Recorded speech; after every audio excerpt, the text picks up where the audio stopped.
There's a Hawaiian term for a sense of place. It's called ike. We had this in mind when we built the Energy Lab and designed it to fit into the space, to integrate into the environment and to the campus as a whole. What you may notice if you spend any time on the HPA campus is you'll notice that the chapel and the Energy Lab on opposite ends of the campus have a tremendous resonance with each other. One element of this is the ohia post that's behind me.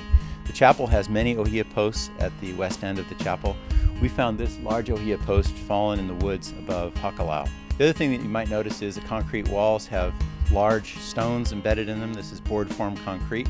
This is an idea of the architect Asapov when he designed the chapel. Asapov's vision or metaphor for these rocks was that they represented our students that come to us with sharp edges and that we shouldn't shave them all off. It's a really neat resonance with the campus. It resonates with the environment. As you can see behind me, the mountains.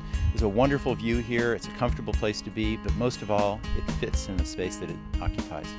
But this room is interesting for several different points. Number one is the shape of the building. The shape of the building can be very clearly seen by the wing shape behind me. You can also see that these walls are fairly smooth, and this is part of the passive ventilation system that we have here at the Energy Lab. To conserve energy, we don't air condition and we don't use fans unless absolutely necessary. But what we do have is we have this ventilation system that's driven by the wind. The wind at this site is about 22 miles an hour on average over the year. This room has concrete countertops. It also has a concrete conferencing table. It's also the center for our outreach efforts because we have two video conferencing setups in this room, a television and a camera on one side of the room, a television and a camera on the other side of the room, which is unusual. This is the first time this has been tried. The people on each camera can see the people on the other camera, and they can see the people in the middle of the room. This gives us the unique capacity to be a translator for someone who has perhaps iChat or Skype on one part of the world and then maybe using PictureTel or Tandberg on another part of the world. We can actually act as a translator site for these people while engaged in the conversation. The acoustics in the room are very, very nice. We've got sound dampening panels up in the air on the upper parts of the wall to keep the echoes down. The floor connections for the tables are made out of the cutoffs from an ohia tree. The exact same ohia tree is used to support the west side of the building. So there's a sense of structural continuity through this building. If you wander through, you'll see the same sorts of things coming up. The same themes will come through.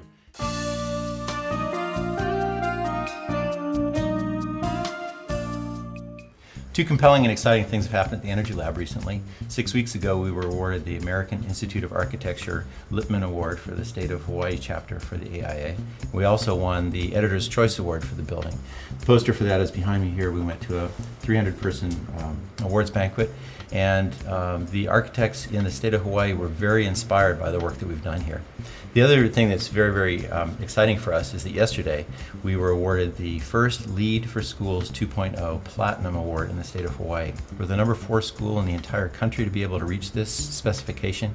It's incredibly rigorous, and to give you a background on what LEED is about, LEED is Leadership in Environmental and Engineering Design. And what we've tried to do here is create a space that's comfortable, it's energy efficient, and it meets the LEED specifications, which for schools include how habitable the school is, how much the building is used as a learning and a teaching facility, how it integrates into the curriculum. It's very, very rigorous, and this is why only 4 schools in the country have been able to do this so far.